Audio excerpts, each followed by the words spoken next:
পাকিস্তানিদের জন্য ভিসার প্রক্রিয়া সম্প্রতি আরও সহজ করেছে বাংলাদেশ।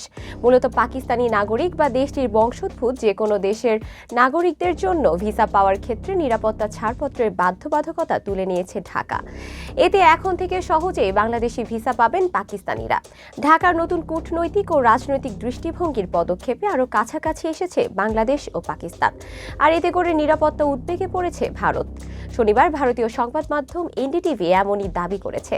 বলা হয়েছে, বাংলাদেশ পাকিস্তানের মধ্যে ক্রমেই আরও দৃঢ় হতে যাওয়া সম্পর্ক এবং উভয় দেশের মধ্যে ক্রমবর্ধমান নৈকট্যের মধ্যে বাংলাদেশের অন্তর্বর্তী সরকার পাকিস্তানি নাগরিকদের ভিসার জন্য আবেদন করার আগে নিরাপত্তা ছাড়পত্র পাওয়ার প্রয়োজনীয়তা তুলে নিয়েছে। 2019 সালে এই ছাড়পত্র নেওয়ার প্রয়োজনীয়তার বিষয়টি চালু করা হয়েছিল। এনডিটিভি বলছে, 2019 সালে বাংলাদেশ পাকিস্তান সম্পর্কের টানাপোড়েন এবং নিরাপত্তা উদ্বেগের প্রেক্ষিতে এই সিকিউরিটি ক্লিয়ারেন্স নেওয়ার বিষয়টি বাধ্যতামূলক করা হয়েছিল। তবে গত 2 ডিসেম্বর বাংলাদেশের স্বরাষ্ট্র মন্ত্রণালয়ের নিরাপত্তা পরিষেবা বিভাগ এই শর্ত তুলে নেওয়ার ঘোষণা দেয়।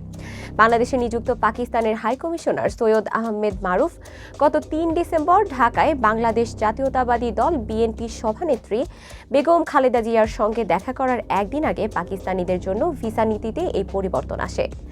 বিশেষ করে গত নভেম্বর মাসে বাংলাদেশ সরকার করাচি থেকে সরাসরি চট্টগ্রামে পণ্যবাহী জাহাজ চলাচলের অনুমতি দেওয়ার পর এ পদক্ষেপ বেশ মনোযোগ আকর্ষণ করেছে।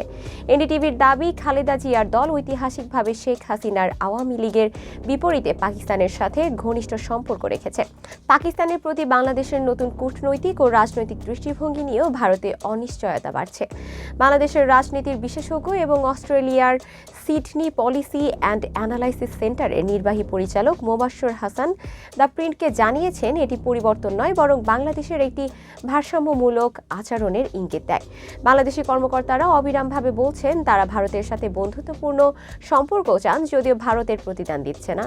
তারা শুধু হাসিনাকে আশ্রয় দেয়নি, ভারতীয় রাজনীতিবিদরা বাংলাদেশের বিষয়ে ভুয়া তথ্যের ওপর ভিত্তি করে জ্বালাময়ী মন্তব্য দিচ্ছেন। তিনি আরও বলেন, মনে হচ্ছে ভারতের চিরপ্রতিদ্বন্দ্বী পাকিস্তানের সাথে সম্পর্ক স্বাভাবিক করার মাধ্যমে বাংলাদেশের প্রশাসন ইঙ্গিত দিচ্ছে তারা ভারতীয় দৃষ্টিভঙ্গির মধ্যে দিয়ে আর দক্ষিণ এশিয়ার রাজনীতি দেখবে না।